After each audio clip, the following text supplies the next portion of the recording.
Hello and welcome to Double Feature, a podcast where we rate movies and beer. I'm Andrew Gibney. And I'm Tom Coast, and we have watched Palm Springs.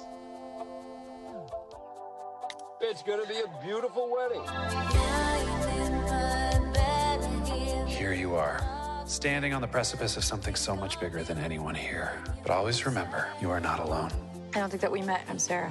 Niles. Hi. Hi.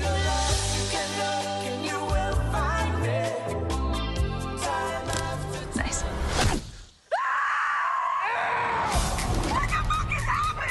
Run, rabbit, run! Niles? Don't come in here! Yes, this is the 2020 film that is new on Amazon Prime, starring Andy Samberg and Kristen Milioti. And I think, Tom, we're big Brooklyn Nine-Nine fans, or we're big Andy Samberg fans. I think as soon as I saw his name, I was like, yep, we're in. We're doing this. That's pretty much it. That's pretty much it. And We're doing it. anything new with him in is always going to catch our attention. This is potentially, unlike some of the other films that we have done recently that we felt kind of obliged to do, this was probably a guilty pleasure of ours.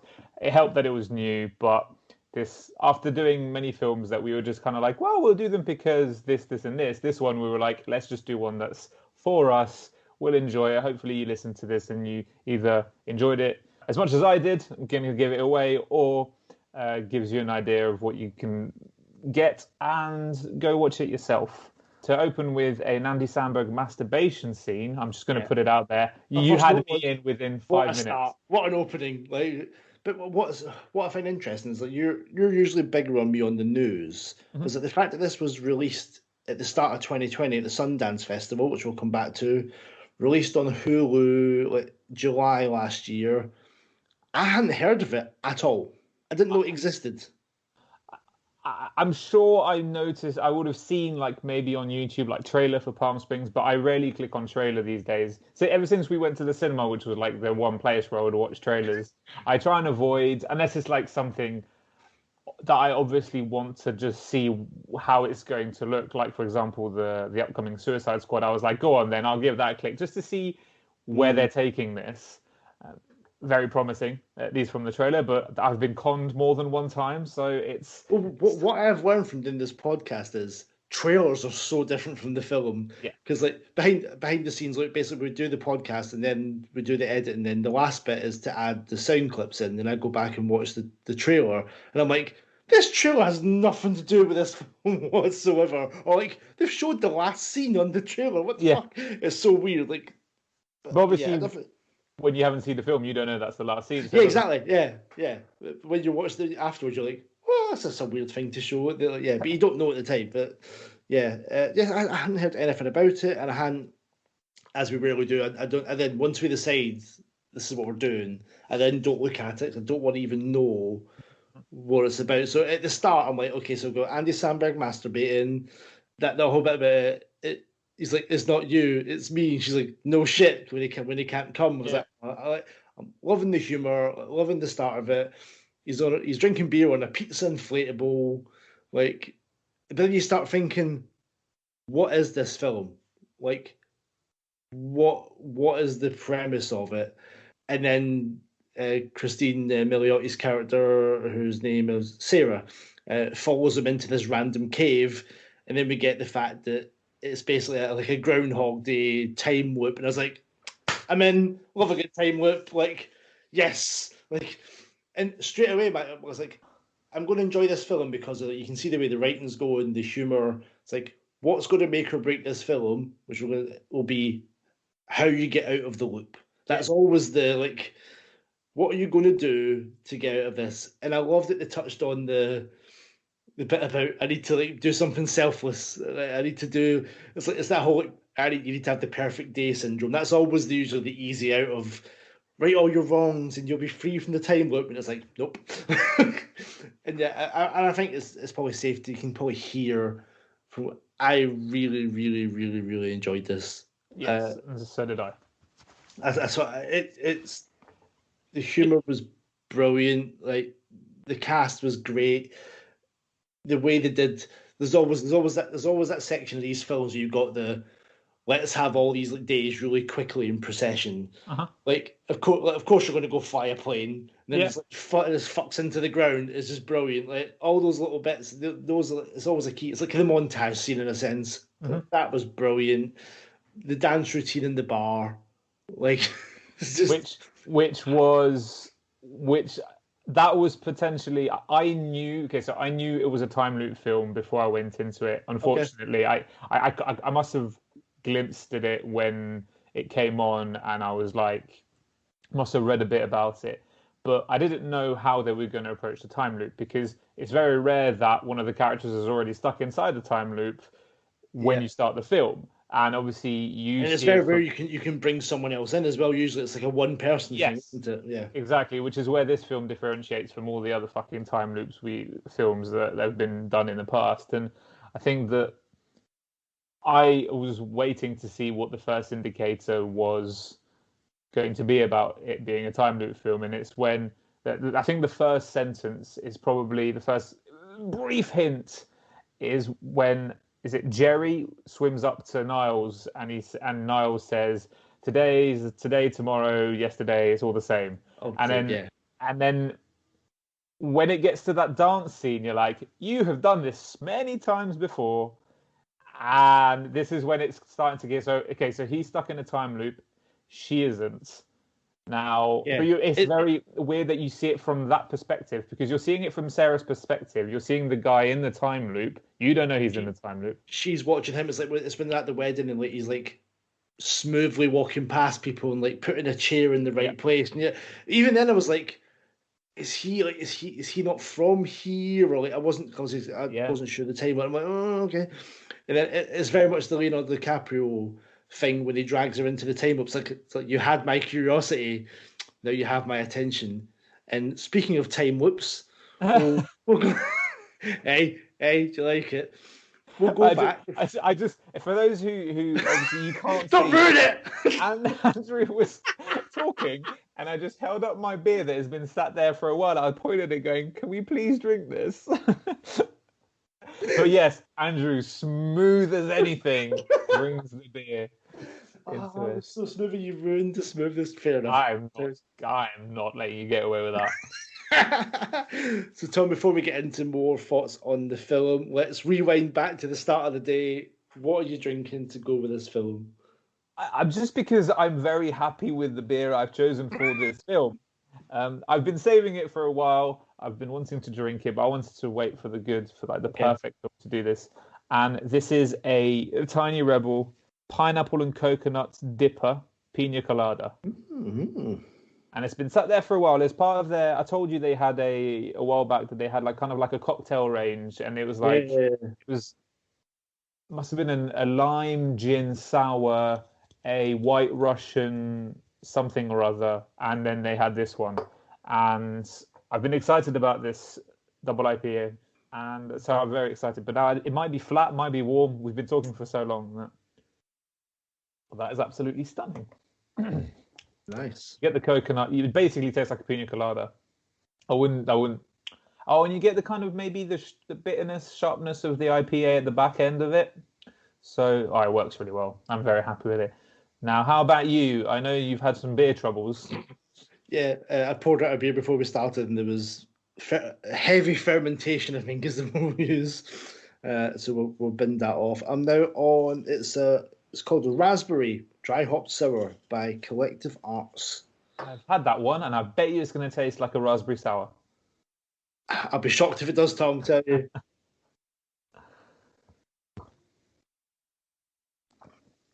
That is a very tart raspberry sour. Yeah. I mean, I've got some fermentation going on this one as well. I'm not sure what's going on with the beers. Maybe I need to drink them faster. Maybe that's the... I think, you can't just have them sit in your fridge for years on end. Well, this one's got best before October. Mm. So that's fine. The other one's best before May, so we're getting close to the... Yeah, need to drink more. Just drink more beers, Tom. That's to learn from this. Speaking of drinking more beers... That is something Niles does a lot in this film. Oh, and he's very good at opening those cans. So that's a skill. Practice. And it's that way. So you see him do that, where you're like, this guy doesn't give a shit as to what happens because he's done this. Yeah. a million times. Like as they say during the film, nothing matters. There were no consequences, and it's funny when he drags Sarah in. It's like she's trying to explain like it's like pain is real. Like if you get hurt, That is the one thing that was like pain is real, and there's nothing worse than dying slowly in the ICU.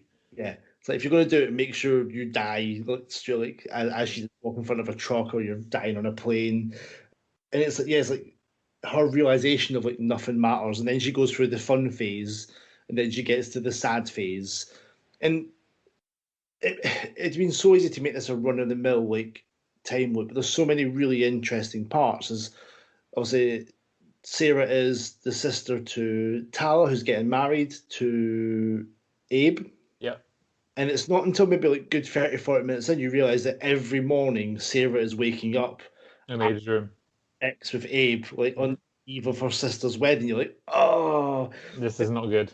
there's one thing waking up every day to like the same song on the radio or like to the same like it's a good leg, but to wake up and be reminded every day of like you've done the fucking dirty on your sister on her wedding day, and that really does get to her. Like, and it was a really nice reveal. Like they could have done that early on to do it, and you're like, oh god, the pain, and that's why she's like, I can't Do do this. yeah. Because you have so much fun, so much, and you can see they're falling in love and like getting on really well. But to get past that initial, Every day. it must be awful. And it's another little element to this film that worked really well. And I was looking at the director. He doesn't even have a Wikipedia page. He's done like lots of like short films. He's not done any.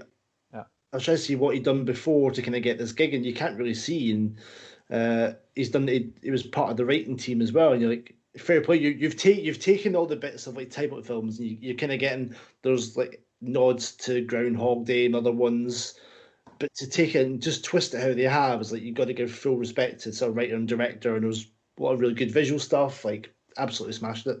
Yeah, and the comedy I think was perfect for us because you could easily have made this a fully goofy film, but no, the comedy was actually quite dark.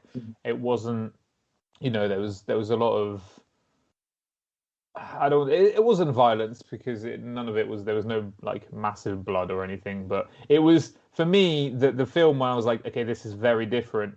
It's when he's about to trying to have sex with Sarah for the first time, and Roy just fucking shoots him with an arrow. I was like, okay, this is different. There's a guy chasing him. Is he a time? Like, I was like, is he a time aliens thing? I have no idea what's going on here. And that's when I was like, okay, so you've given me a kind of hint that there's a time loop. Now he's getting chased by someone and he's crawling. It's like the guy's disappeared into this orange glow. Andy Samberg's crawling towards this orange glow, and he's telling Sarah not to go. I was like, where the fuck is this going? And I think that's for something that has been done time and time again and can easily go terribly wrong in the sense of you can lose your audience very quickly if you're not, don't get them invested in the story. That was like the moment where I was like, okay, why is Roy trying to catch Niles? Yeah, that was it. And the fact that it's not Roy chasing Niles isn't a constant. As he explains, he comes up every couple of weeks or days. I don't know. Like he lives in Irvine. It's like it takes him a long time to get here. Yeah, he must just wake up some days and go, that fucking prick, I'm going to get him. Like, yeah. And even he knows it's all futile because as soon as he kills him, you just resetting it again. It's just like out of fucking boredom. Oh fuck! I'll just go try and kill Niles again. And it's little things like that, and yeah. All the time loop films, like you said, are usually from the person in the time loop. You see the start, the middle, and the end. Yeah.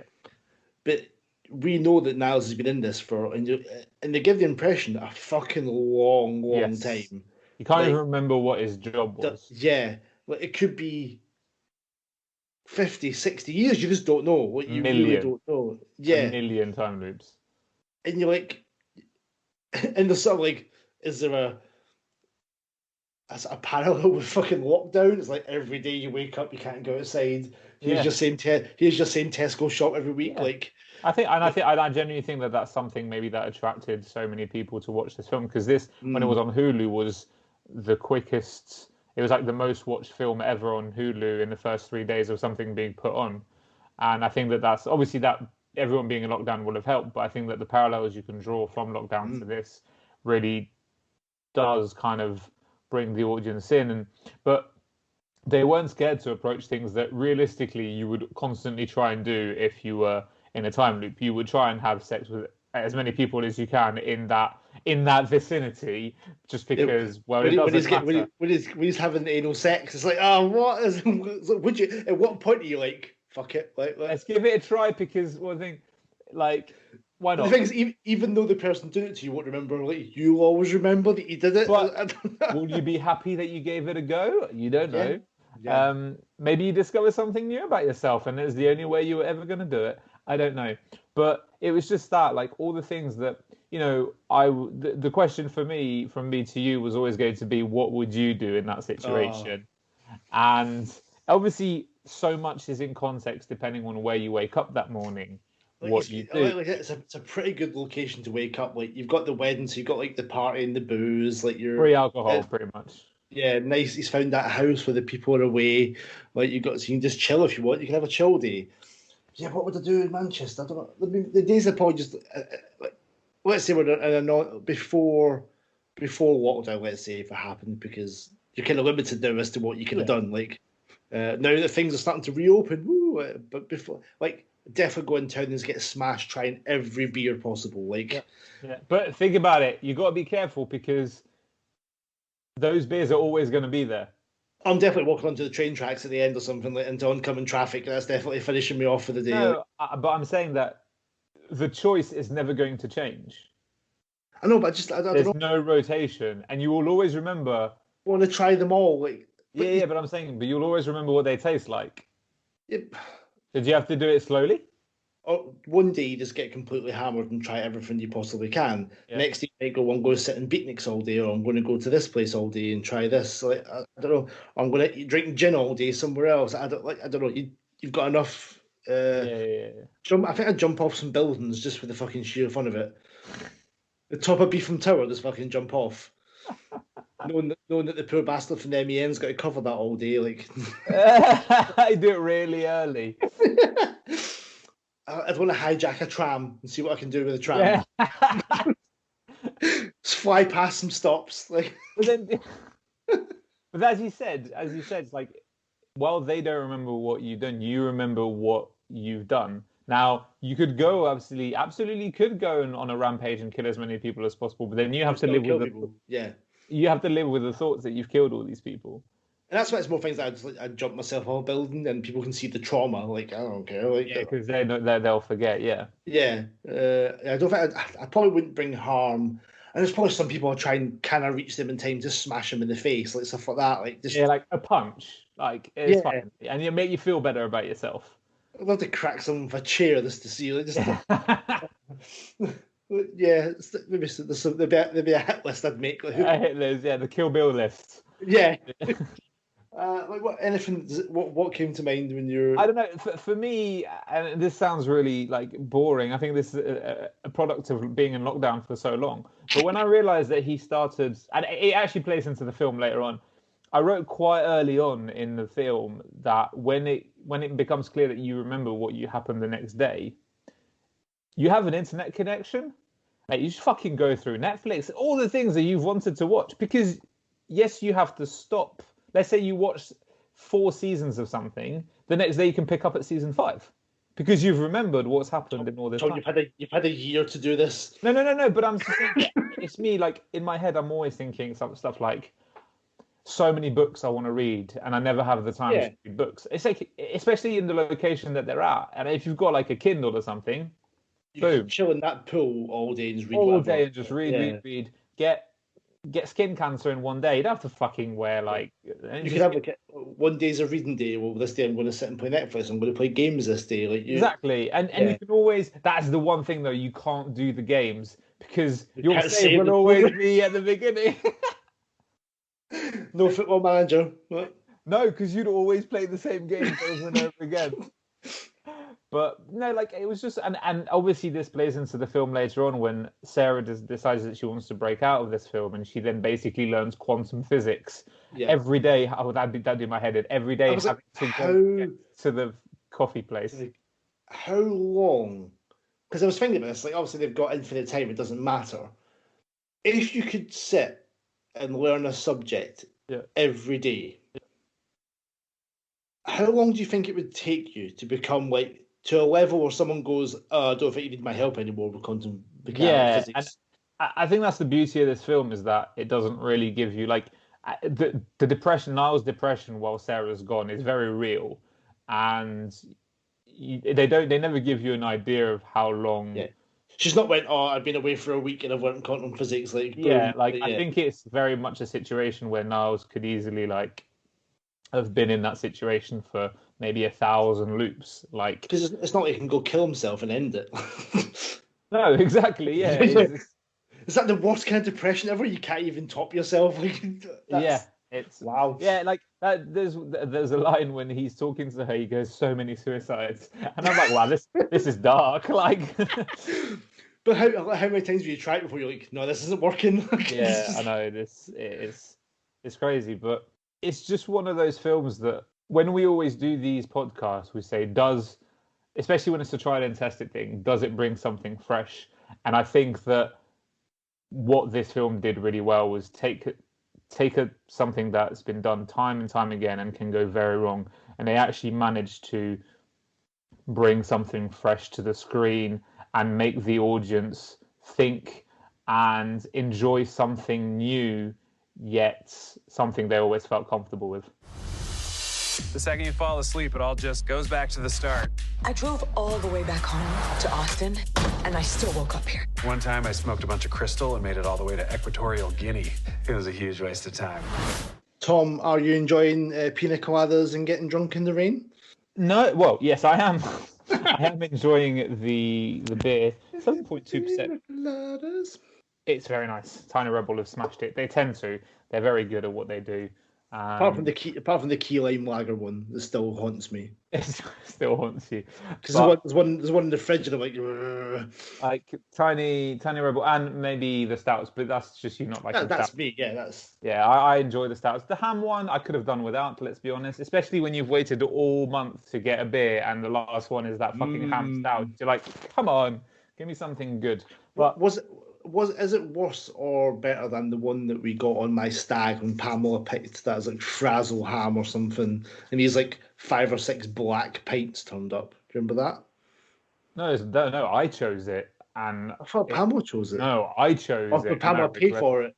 Maybe, and it was fucking horrible. But no, I'd say it's more drinkable than that. The frazzle ham. Sorry, the Tiny Rebel is more drinkable than the Frazzle Ham because the Frazzle Ham tasted like charcoal bacon, whereas the Tiny Rebel is more of like a fragrant ham in the stout.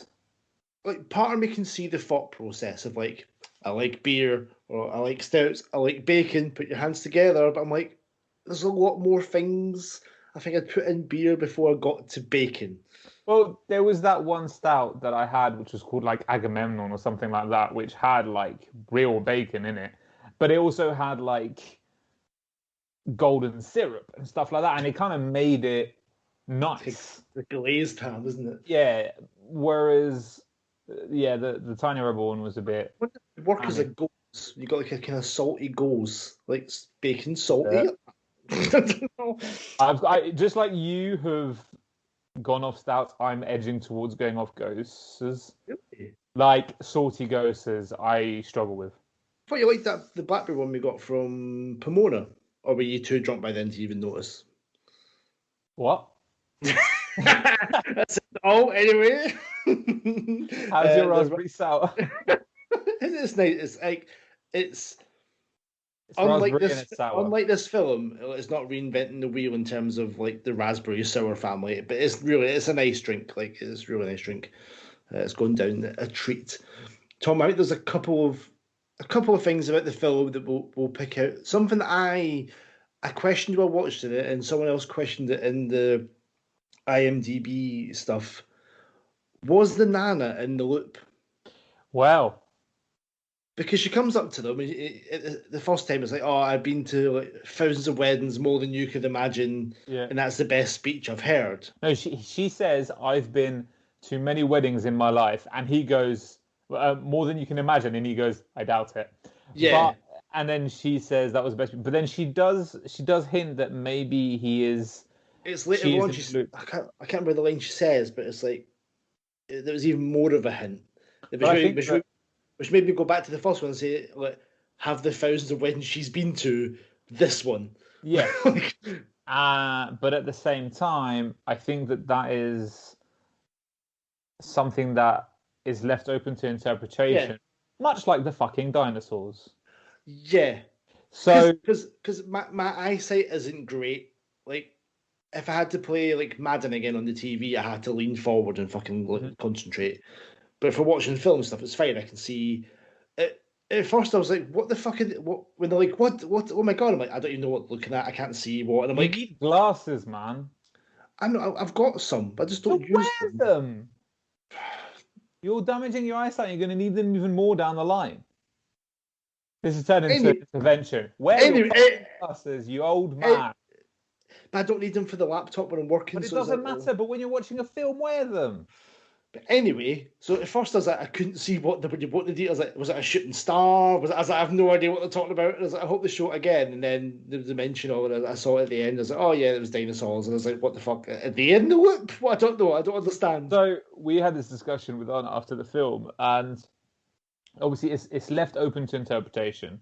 Yeah. And I think that, to me, that loop has been there for as long as you can remember. And I think that those dinosaurs are stuck in that time loop. Have gone in. So they start their day somewhere and they walk towards the time loop, and they end up at that nighttime point. They end up near the time loop, go in there and start again where they were. And obviously you see them in a different location at a different time of the day when at the end of the film when it's November 10th. But it's November 10th. Now, have they broken the time loop entirely? Yeah. And those dinosaurs are now out of the time. Because Sarah had to phone Roy and leave a voice message. Yes. Tell him how to get out the loop. But is that loop with Roy after what's happened, or is it just happening at the same time? So to me, Niles and Sarah have escaped the loop at that point, but Roy's still in it. So he still has to go through the same situation to get out of it. So there's no way the dinosaur should be there on November the 10th. Because they do not have the brain capacity to strap some C4 to them. Or did Roy break the loop? What do you mean? Well, entirely. The entire loop. And then the dinosaurs are now there on November 10th. Yeah, but I'm also like, why wasn't there more made of the fact there's dinosaurs roaming the fucking desert? Well, that is also a question that needs answering. Someone on the way to the wedding may have noticed the two fucking Diplodocus sauntering down the motorway. Like, fucking hell. Or is this all a dream? Yeah. This is it. This is where we get into the very fine things. Like the Nana thing I'm on board with. Like, she's stuck in the loop as well, but obviously you don't tell anyone because people think you're a crazy old lady, so you just get on with it, and you don't know that anyone else is in it. But then also it's like, well, if she was in the same loop, she would have known. She would have seen Niles and Sarah before. Maybe it's a different loop. Who knows? Yeah, it's interesting little bits, but like, when you start breaking them down, they don't make a lot of sense. Especially when you've got three people in the same loop who all know each other and like are experiencing it the exact same way. Why would it then affect Nana differently and affect the dinosaurs differently? Like and it was nice little touches, but you don't quite. I think for me, it's very funny. Like when the film ended originally, I was like, my first reaction was, what the fuck's Roy gonna do? And then literally a cutscene, Roy turns up and says something, and I was like, thank God they addressed that. Like, it would have really annoyed me if they just fucked off and Roy's just stuck in this time loop. Yeah, I mean, it'd be the massive cunts, so they're both sat on their matching inflatable pizza. It's like, poor Roy stuck forever. And that thing, it's just like the first thought that Niles has is, I need to go pick up my dog. Not fuck Roy. Like. Well, although his dog has both and not been without him for thousands and thousands and millions of days, the dog doesn't know any different. Like, exactly. Whereas Roy does. But I do want to talk about J.K. Simmons, because That was just a nice little cameo. Like, J.K. Simmons is someone who deserves a big role in every film, but even when he does a tiny role like this one, he fucking smashes it. And I was going to ask you what your favorite like joke or favorite scene was, but the one that just it came out of nowhere, I just fucking cracked up so hard, and I couldn't stop laughing for a good like 30 seconds. Was when Niles goes to see Roy, and Roy's got him in the backyard. And he just talks about his son, and he goes, "Yep, he's just watering a dog turd." And I was like, I don't know why, but I just lost it. It's not even that bit. It's like, because he's like, Yeah. my son's what? It's like later on he goes, Yeah. and he'll be tending to his dog poo. Because it's that thing. It's like you know it doesn't matter. So like they can do what the fuck they want. He wants to look after a dog shit. Look after a dog shit, mate. Like it doesn't. But it's just the casualness where he just goes, "Yep, he's just watering a dog turd." Because then you're like, how many times does this happen every day? Like, is this his life is watching his son water a dog shit, or is it just like every so often he waters a dog shit? It's like, yeah, Or it's whatever. my son. It's my son. Like, So I'm sure you could. I'm sure it's like you could steer him away from watching the dog shit by doing something on certain days. But how many times do you go get away from that dog shit until you're like, fucking mate, stick your fucking face in it, who cares? Like, it's not going to matter. And I think it was Roy's dialogue. There was that thing of like, I like your hat. It's like, of course you do. Yeah. it's little lines that are brilliant. And just the introduction of this like rambled up old man. And you're like, why is there an old man with fucking like army, like crossbows like, in the desert? Yeah, he's great. Like, he's one of those actors that's really, I think, underappreciated. And it probably wasn't until Spider-Man that maybe knew who he was. Like, I suppose. Yeah. But like, obviously, he's one of those guys. Like, he's that like, oh, he's that guy. Like, he's in fucking everything. He's been in everything. You go down. You still haven't seen Whiplash, have you? I've not. It's on that. It's been like on the list for as long as time. But like, he's on. He's one of those guys who just steal the scene, like of everything. He's a great. Whoever decided to put him in has just absolutely smashed it. And I want to touch on this because you are talking about, as we said, a director who doesn't like. Not that it's the be and all and end all, but this is his first proper film. Obviously, this was his idea, and alongside the writer who turned it into a screenplay, Andy Samberg. But they kind of came up with this film. And I want to know. How do you go from having this script, which is clearly good, to then getting Andy Samberg, Christian Milioti, and J.K. Simmons to star in your film? And I think that in this, we always say this, but I think that in this scenario, it really does. It's all down to the script. It's all down to the script. I think it's down to the script. I think if you show someone like Andy Samberg this script. Mm-hmm. He's kind of going to go, yep, like I'm in, because it was produced. One of the production companies is The Lonely Island. Yes, so I'm sure he put his money behind it. That's not an issue. And it's like you don't know, is it someone he knew, just known from the industry, or like, you just don't know how people cross these many parties that people have, like which you can see in like La La Land, where it's like all these people just meet and like chat themselves up and like exchange. So it'd be good to know the story of how it all came together. I think once you get Andy Samberg involved, and you've got like his production company involved, like you can start getting people with J.K. Simmons and Christine Milioti, who I want to talk about as well, because at one point in America, she was probably one of the most hated women on the planet. I know. I'm not going to spoil it because. Where we can spoil How I Met Your Mother. No, I don't want to, because I know someone who hasn't seen it and I want to watch it with them. Is it someone who's very close in proximity at the moment? Yes. So we will not say why Christine Milioti was the most hated person in America. Her role in How I Met Your Mother was brief, frustrating, and fucking stupid. Now, apart from that, yes, let's move on from this. And it's why I wanted it, because I imagine, I'm not sure what social media she has, or if she, like, that would not have been a fun time to be Christine, because you were hated by everyone. No, like I did. Through no fault of your own. Yeah. Like you've gone for a role, you maybe don't even know how it's going to end when you get it or whatever. Yeah. Like I didn't. I don't hate the ending as much as other people do. Like, I'll put it there.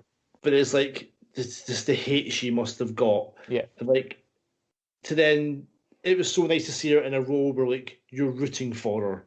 Yeah. And you care about her, and like because as much as Niles has gone through this for like millions, thousands of hundreds of thousands, whatever, she's fairly new to this and goes through all the emotions of hating it to having fun to the despair, like. And fair play to her as the one who learned quantum physics mechanics to get them out of this. So like, you're rooting for her to like. Yeah. It was just nice to see her in a role that was like likable and not fucking hating her. And I thought she was really, really good. And she's someone that I've seen in like, bits of things. Like she was in a thing called Modern Love that me and Kat watched, was quite a nice thing on Amazon Prime. She's in an episode of Black Mirror, the USS Callisto one. There's nothing like big, like no. And I thought she but she does have those eyes make you remember her wherever she's in. You're like, it's her from that with the eyes. Yeah, I think she's someone who's got. What age is Christine? She's 35. It's harsh to be like, well, she's already past her prime. Like, she's not.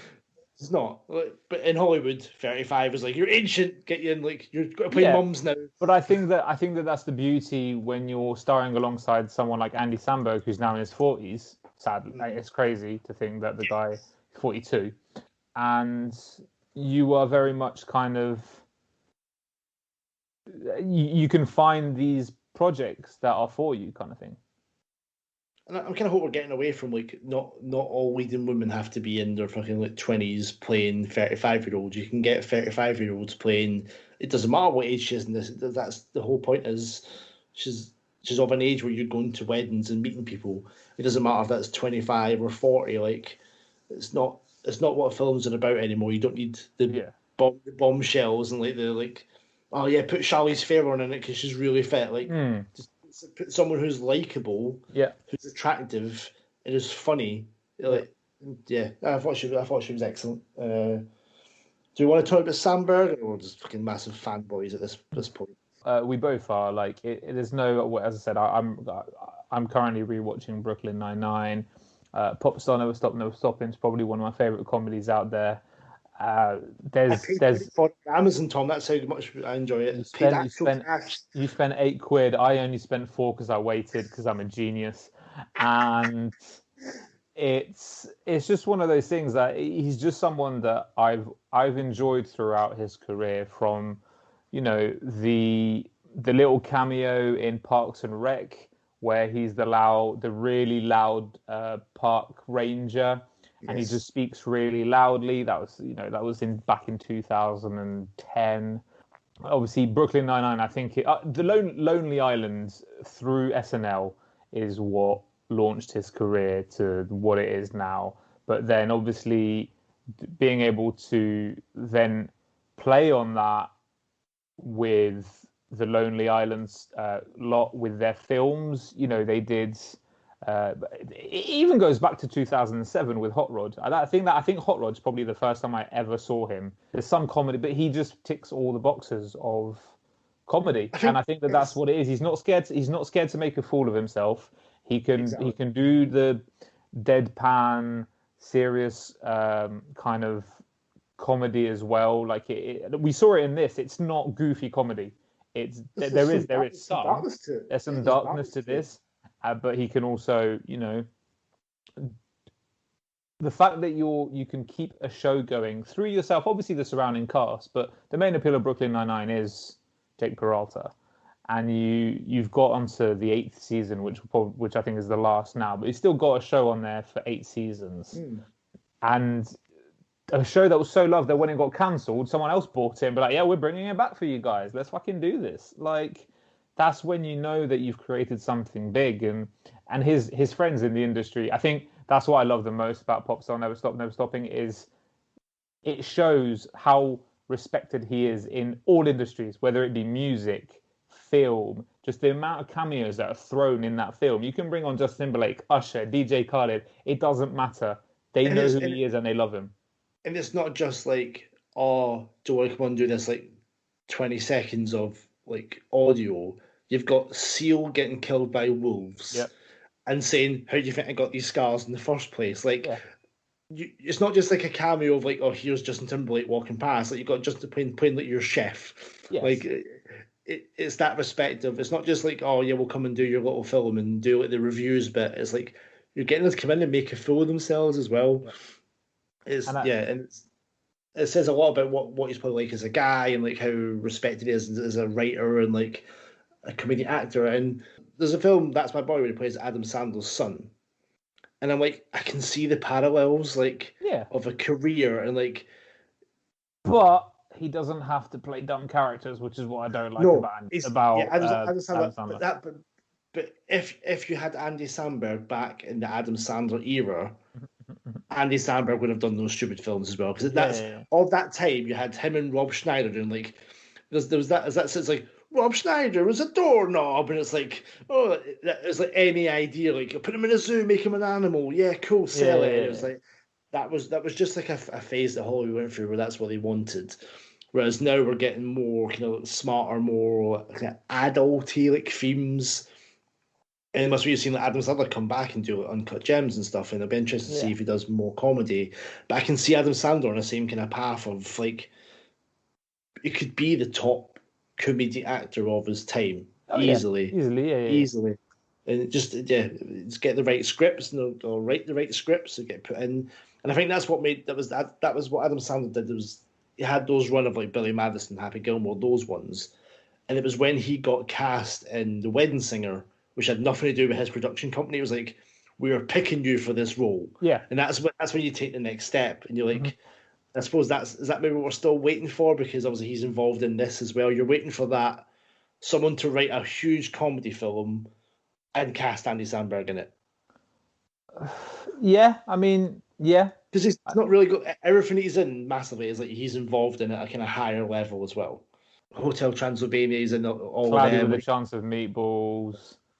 But to be the face of a big budget, like, we are casting you because we want you, not you've helped. Now, do you get this now that Brooklyn Nine-Nine's over? Because I think that the ease of having your own production company is you can work at the pace you want to work, because you'll have to do this show, which is why we probably like voice work. You just go into a studio, smash out probably like 3 days worth of work when you're on a break, and then come back out. Popstar never stopping. You probably could have done over a certain amount of time. You decide what how you work. And I think that maybe now that we see Brooklyn Nine-Nine come to an end, as you said, you then get that kind of film where, whether that works or not, is this someone who needs his own creativity to be just everywhere for it to work? And maybe that's something he might be scared of in terms of like. But you see, but then again, it works with Brooklyn Nine-Nine because that's not his production company. That's Fremulon, which is with Nick Offerman, or at least he does the voice of Fremulon. Fremulon. There's still that divide as a TV and film, and I know Netflix has sort of blurred that line a lot more, but I think there's still a difference in being like the main guy in a kind of ensemble cast to being the lead male in a romantic comedy or a like action comedy or whatever, like but Kevin Hart made that jump from comedian to you're the star of these action comedies.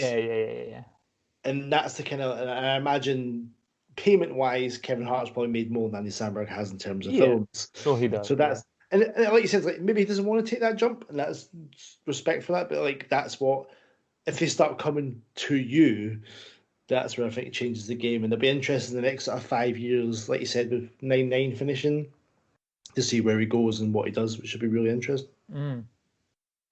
Any more notes, Tom, to add on this? I think I'm exhausted. I think I'm fine. We've explained why we love this film so much. It's one I really hope people, like, if people do see the podcast and go, oh, I've not seen that, I really hope people go and watch it. With the that you can just go on Amazon and watch it, because it's an hour and a half you're not going to want back. No, Right? exactly, and I think that was the beauty of it. And before, I always touch upon this, but the timing was the amount of time spent on this film, an hour and 25 minutes before the credits hit. That was it, perfect. Like, you don't need more. These don't need to be 2 hour long affairs. You can just smash out what you want to do in an hour and 25. And even let's say that the ending could be like, well, that's a bit ridiculous. They explode inside of time warp and they get out. It's like, yeah, but it's a time loop film. Like, it doesn't matter how you get out of this. Like, it's. I mean, it does matter because, as you said, but they didn't go for the cheesy route. They didn't do anything, ridiculous. It was. There was that moment when the explosion hit us. I'm like, if nothing happens after this, I'm okay. Yeah. But unlike some films where the bit that happens afterwards is crap, this actually made sense, and they kept it very minimal. It's like they're on the pool, and it's just all it is it tells you they're out of the loop, and kind of it's that line of get out of my pool, and you're like, and it's like oh, they come back November 10th. Yeah, because they said I don't know when they come back, like, but I know it's not November 9th, so that just doing that. Oh no, it's November 10th. Like, and that's all it is. Like, it's and it kind of shuts down that arc, the mystery house. And at the same time, that's it. And then obviously the final scene is Roy. Yeah, we needed that. You needed that. We did that. Yeah, he needed that. I think we were all rooting for Roy by the end of it as well. Like, I think if it just gone black after the explosion, like, fine, because you can then like make up your own. But as soon as you know they've got out, you need to save Roy. Like, that's it. Yeah. So I think it's one of those. I wrote down very quickly. The success of this film depends on how they get out of it, and I think they nailed it. Like, absolutely did. It's a bit like, well, she has to learn quantum physics to get them out of the loop because of this energy box. And you're like, I don't know, like, but they didn't dwell on that. It was just like, we were all Andy Samberg going, okay, sure. What happened to the goat? Like, where did the goat go? Yeah, well, the goat is in its own time loop. It's outside it. But yeah, no, it done a really doesn't. And this is going to be the interesting part. Let's do the beers first because I think the rating's going to be interesting. Tom, Pina Colada. I mean, you've just finished it. I've seen you finish it. You've obviously enjoyed it. Bit jealous. Go on, what score are you giving it? I'm just going to give it a solid 4. Like, it's not a blow my mind, but it is very nice, and it tastes like a pina colada, and has the kind of IPA little twang at the end, and it's Tiny Rebel do it again. You can't complain. Now, I've had your beer. I'm going to see what I rated it and see. Yeah, I was going to say, so I'm giving it 3.25 because there's no reason why I wouldn't drink it again, but it's also ultimately forgettable. Like, it's just a nice raspberry sour. Yeah, and I think that's. I gave it 3.5. So yeah, same ballpark. Same. Yeah, it's like, if someone offered me a can of it, I'm like, yeah, cool, I'll drink that. It was nice. Like, there we go. So, Palm Springs. You can go first. Thanks.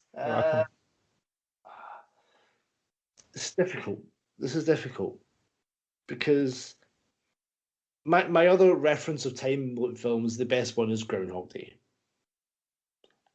And I have seen Groundhog Day many times over the long years I've been alive, and I think I've seen it once.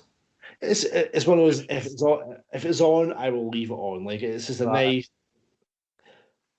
Palm Springs is better. I agree with you.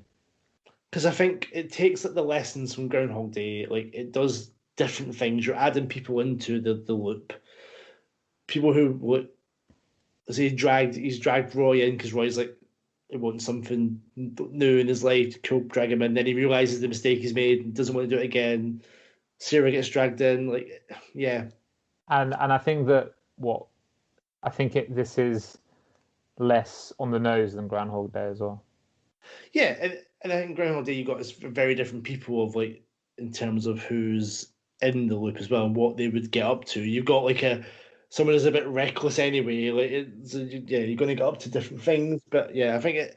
But then without Groundhog Day, you wouldn't have this. It's definitely like built on the back of it. Oh God, I'm waffling to think of what score to give it. 8.5. 8.5. I think it's a very good film. I'm going to give it a 9. Woo! I'm going to give it a 9 because, and this may be because of the time that we're in, but this is genuinely one of the funnest film I've seen in a long time. That, sure, there's films that make me laugh, but this genuinely a couple of times made me proper crack up. It made me care for the characters. I really, really wanted. I didn't. You know what? I didn't want this film to end. I would. It's one of these rare films where if you'd given me an extra 15 minutes, I'd have been fucking thrilled. Like I was. This part of me is like, it'd be a really dull film, but can I see another hour and a half of how Sarah and Niles get on? I also, you know what I'd like? I'd like a prequel. I want to know how Niles gets into this in the first place, because that's not really touched upon. He's just in it, and you could have that, hour and a half film of life before the loop. It's all these things. I'd watch that, be like, it's never going to be as good, but it's like I enjoyed the characters so much that I'd like to see more of them. Yeah, exactly. And I think that I definitely don't want a sequel. They shouldn't be a sequel. No. The only thing you could maybe do, as I said, is a prequel of Niles and how he gets there. But you don't need that as well, because it's just part of the film. That's it. Like, you just accept it. And I think that kind of makes Niles who he is. And I think that, as I said, I wouldn't mind it. I don't think it should happen, but I wouldn't mind it. And I think that it's not my favorite comedy, in the list of comedies, but it's something that I'd never expected to like as much, and I thoroughly enjoyed. And I would recommend it to absolutely anyone who wants to watch a fun comedy, especially in a time when fun comedies are hard to come by.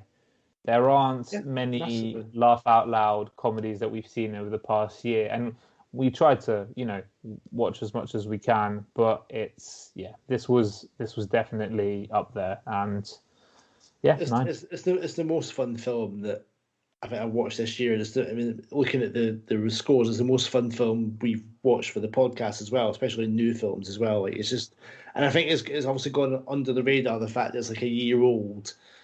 And when it comes out, you're still like, I don't know what that is. And I think it was one of the NFL guys that we follow for the NFL stuff. I just saw like a fleeting tweet of Palm Springs makes me love Andy Samberg even more, and I was like, cool. I kind of flashed past it quickly not to read it. I was like, that's a fucking good sign. Like, that's all you want. And excellent film, really good laugh, worth anyone's time. Go watch it. So that gives Palm Springs a double feature score of 8.75, which is only behind Cherry. This year. Yeah. So Cherry's still our best film of the year. So that's a pretty good... Yeah. And we love Cherry. Yeah. Totally different film as well. It's like of course. Yeah. I think this has probably a ceiling of like a 8.5, 9. It's not going to go... I think that unless it becomes your favourite. I think for me, 10 is obviously you can give a 10 in two ways. Either it's a film that ticks all the boxes and you think is the perfect film, or for me, it's the favorite in a genre. And I mean, of the time with films, but I mean, by genre, I mean comedy. And while this, it's not.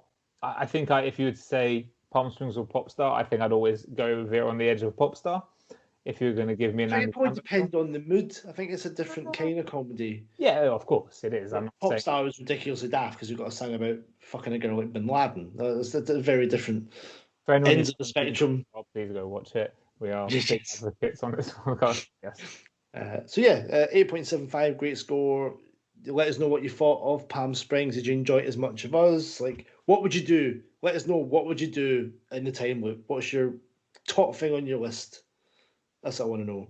Let us know on Twitter, Instagram, Facebook. Until next time, from me and Tom, cheers! Stop! There's a bomb in the cake. Don't worry, I used to be a bomb guy. Stand back! Oh my God! It's gonna be a beautiful wedding.